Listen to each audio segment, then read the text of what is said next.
Give it up one more time.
but it is a conversation that has been going on. I hope you're hearing me clearly. I don't know, yeah. The conversation is about UTU and the national interest debate. I'll be starting by indicating to you that in as much as the crafting of that conversation has come probably towards the tail end, now in the 2025, but it started way back. And I'd point it out to you that many of you who are involved in civic education, even in the 90s, are there those who are involved in civic education in the 90s, 80s? Okay. Yes, when you are involved in that, I know, Suba, at that time, you would go and find yourself with the cops, and you say, we're here, we are demanding for the rights and things like that. Then they say, kwani sisi ni human wrong? Wewe ni human right, sisi ni human wrong. That was the time that you realize Kenya needed to come up a little bit more from those shadows, the darkness of first not even understanding what the rights is. To the extent that then the National Civic Education Program, NCEP 1 and now NCEP 2, which became Uraia Trust, evolved. And come on, Uraia started saying, it's not just about rights. It's about rights and responsibility, isn't it? So nowadays, as you go, wherever you go, you talk about kwa kuwa Wakenya wana haki na majukumu.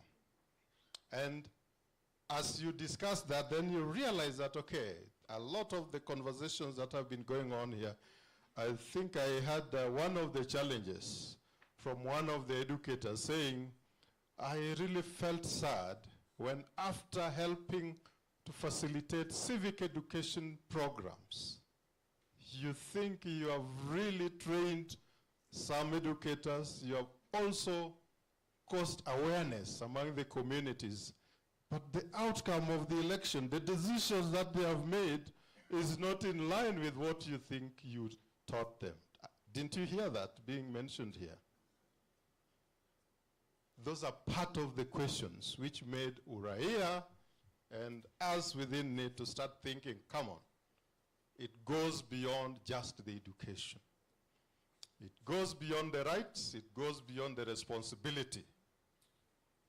It means there's something that you must now leave. And that's why now we place them along the three lines. Kwa kuwa Wakenya wana haki, kwa kuwa Wakenya wana majukumu, and the third one is kwa kuwa Wakenya ni watu wana utu. Mnadielewa? Do you get what I'm trying to bring out? Eh?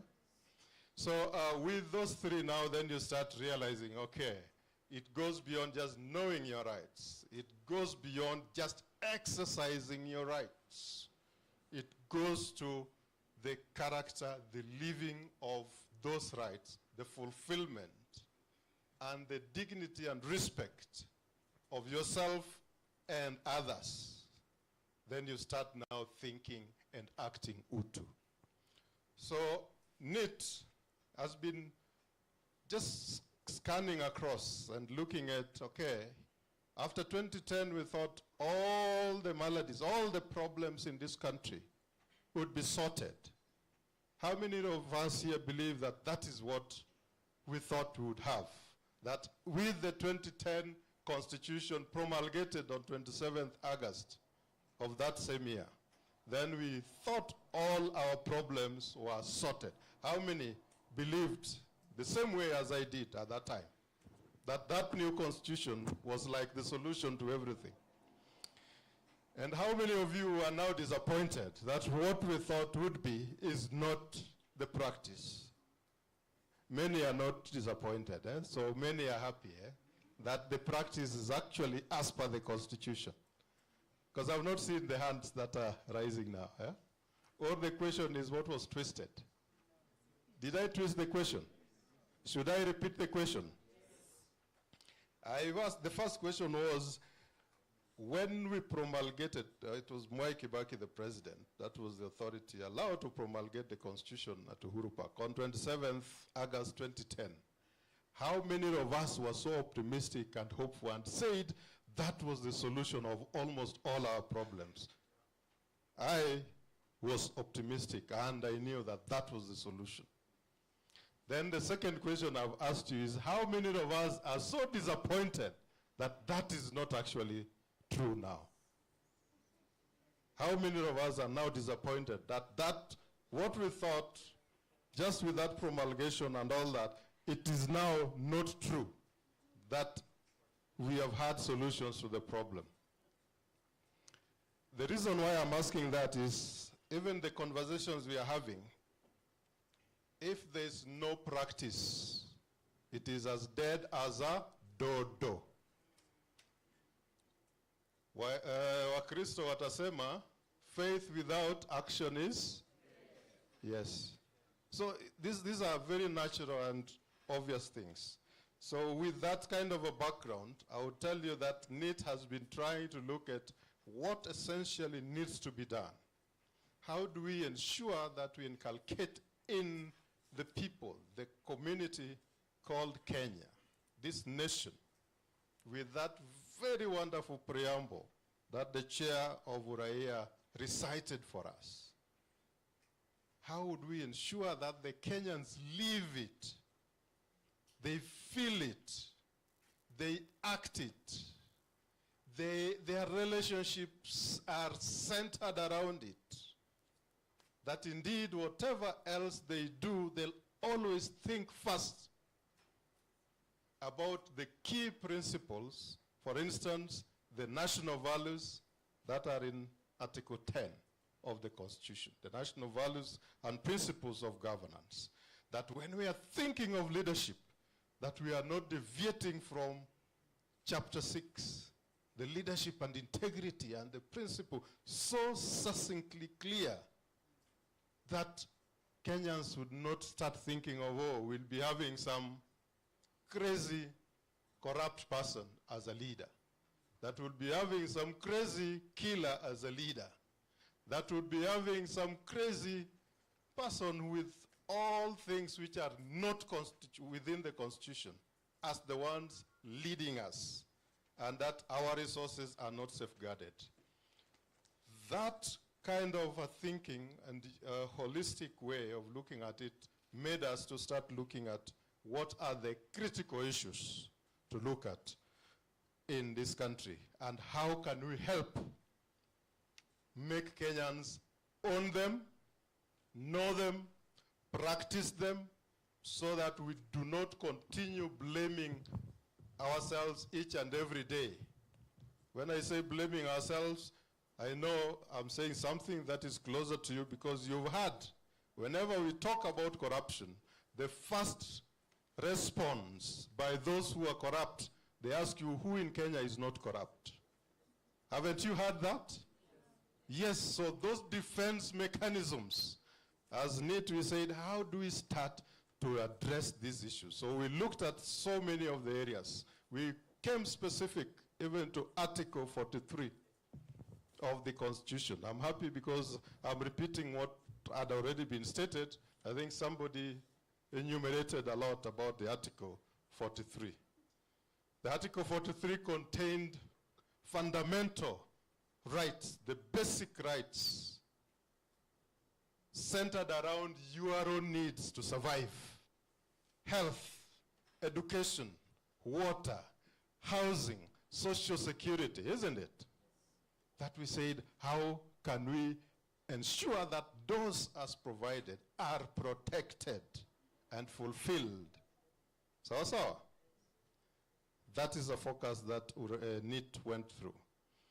And as NIT was thinking through all these things, something which has been casually handled and discussed by many of the Kenyans without placing a finger on it, became, as you're discussing about water, you are told who should get water, and because at some point you get water because you voted wisely, I've been quoting that.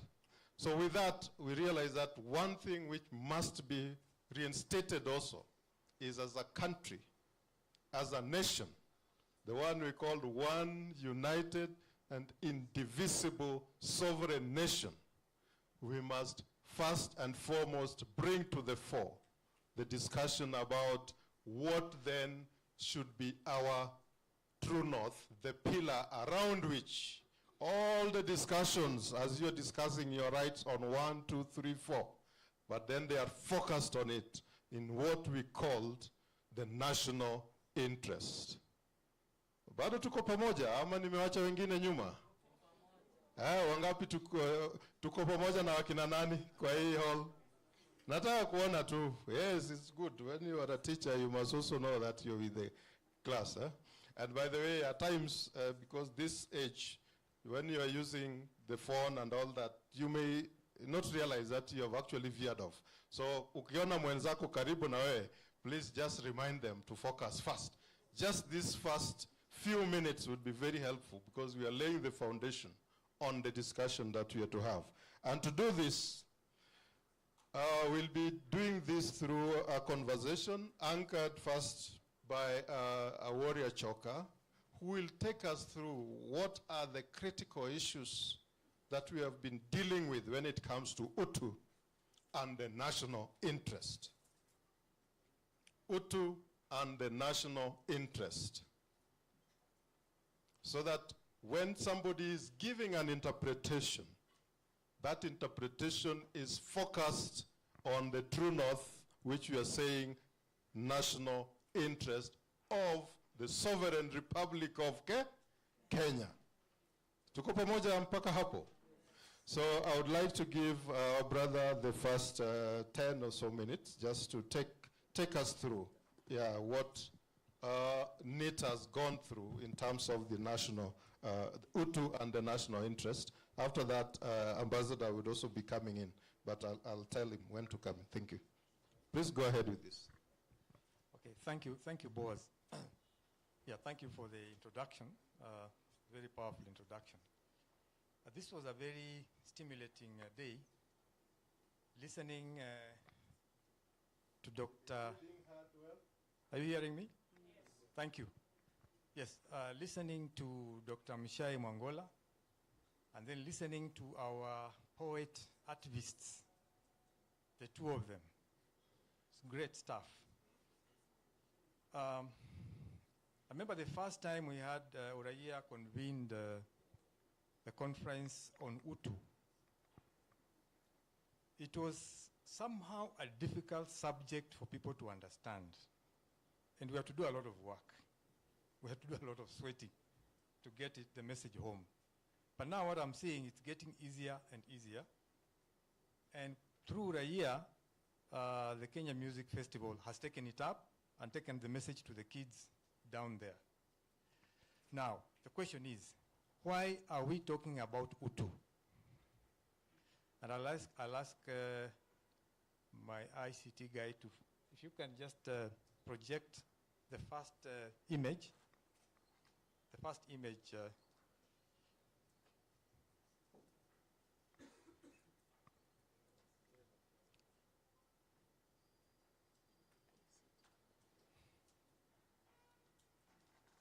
Now the first image, as I forwarded them to you.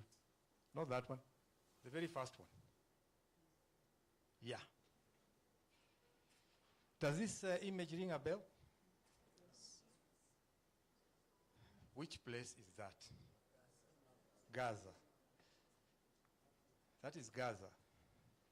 Now, was this place inhabited by human beings? Yes. What has happened to them? Just by the look of it, what has happened to them? Gone, isn't it?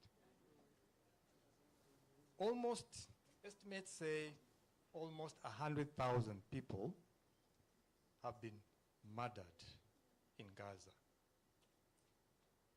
UNICEF says, out of them, 20,000 children dead, murdered. Now, children don't fight wars, don't carry guns, No, don't. So why murder babies and children? Yeah, just go to the next, where there's that fellow, that small video there.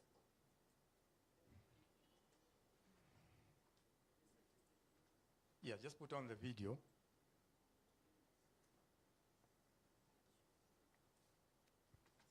If it can't work, it's all right.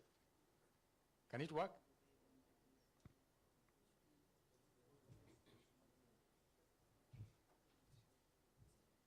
Fine. It's all right. It's all right. If it would not do that, but it was so clear the level of devastation. UNICEF, to my pride, UNICEF was not silent. 2 years ago, we called these attacks indiscriminate. That matters because there's a subjectiveness to that, and within our mandate, we would not do that. But it was so clear the level of devastation, we called it indiscriminate. Now there are reports of tens of thousands of children killed. We warned of starvation if aid kept being denied, and we saw famine. We warned of disease, given the devastation to water systems and the deprivation of water and sanitation, and we saw polio. Now, all this is not to say told you so. It is, however, to say that the United Nations, many aid agencies and brave Palestinian journalists were saying it, and no one was listened to. And now we have 20,000 children reportedly killed. It's a girl or a boy every hour for 2 years, every hour. It's 1,000 babies killed before their first birthday.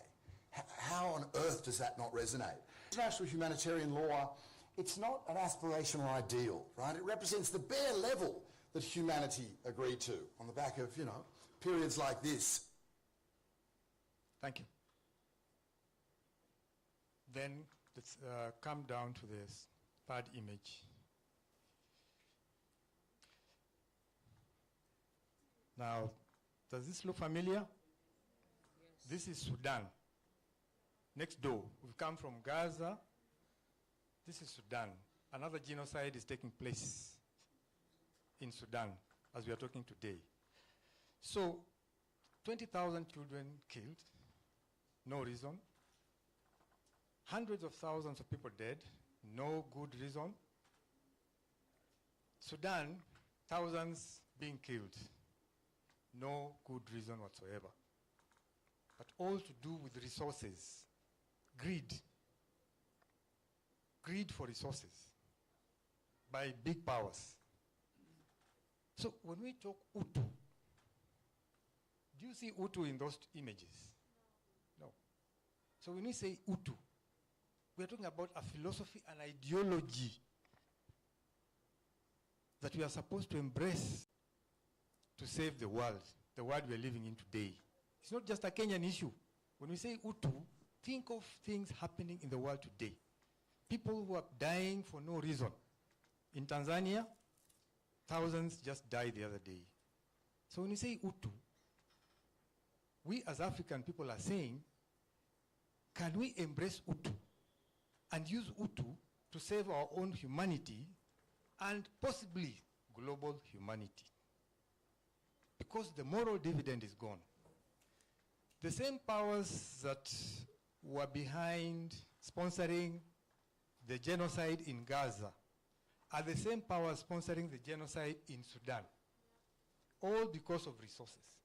They are the same powers sponsoring the wars in Congo, the same powers sponsoring destabilization and killings in the Horn of Africa. We are telling the world, embrace Utu. Let us all be one. Fine. Now,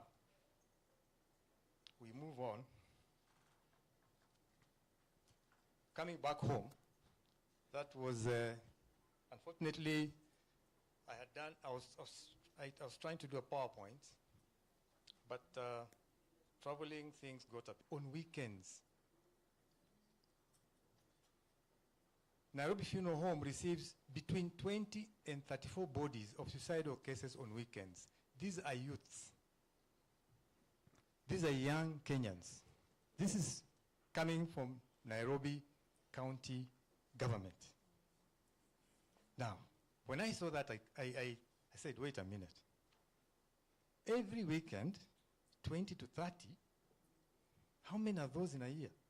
Can somebody just work out, just using 20, for example, the lower side? How many are those in a year? Yeah? Yes, 365 times 20. Yeah? So, is that, I said, how many? 7,300. 7,000? No, that's every day.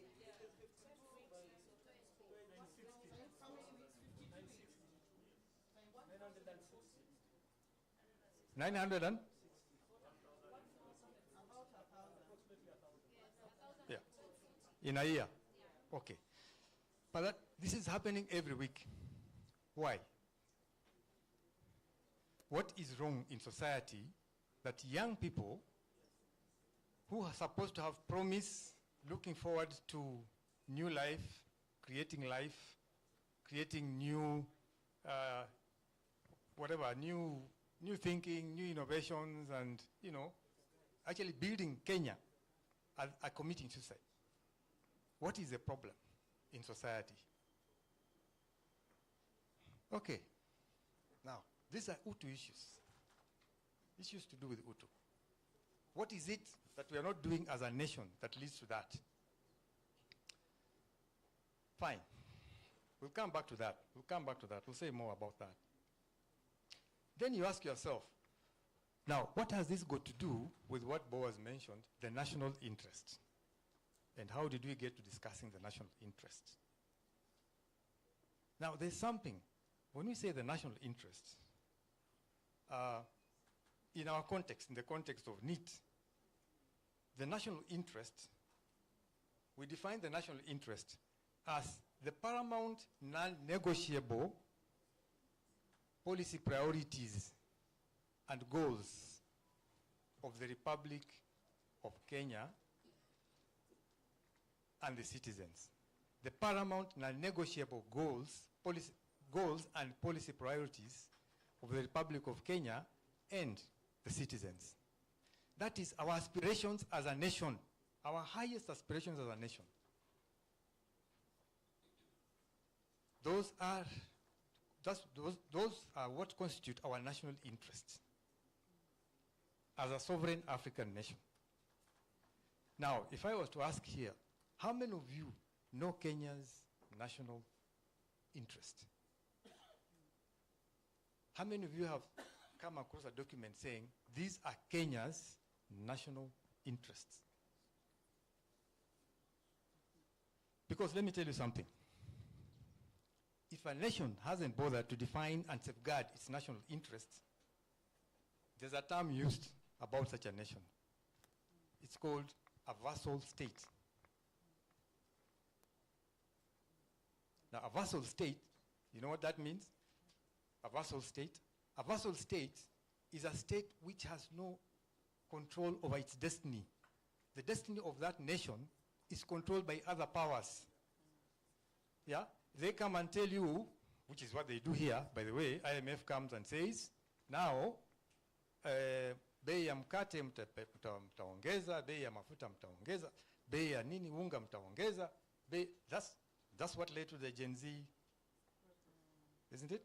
Yes. That's it. Because other powers are literally dictating your reality. They're defining your destiny. You have no control of your own reality. You are a vassal state. Are you Constitution. A, Parliament and the legislative assemblies in the county assembly. B, the national executive and the executive structure in the county governments. And C, the judiciary and independent tribunals. Part 4. Just leave it there. You just leave it there. You've made the statement. We have delegated to ourselves, we have given ourselves sovereign power. That is to control our affairs and our destiny. And we have delegated some of that power to other institutions of state. That's the list there. To ensure, to safeguard our sovereignty on our behalf. But then somebody comes and tells you, now, sorry, Kenyans, you're not supposed to eat, you're not supposed to drink, you're not supposed to live. We're going to tell you how to live, we're going to tell you how to breathe. and we just go by it. Are we sovereign?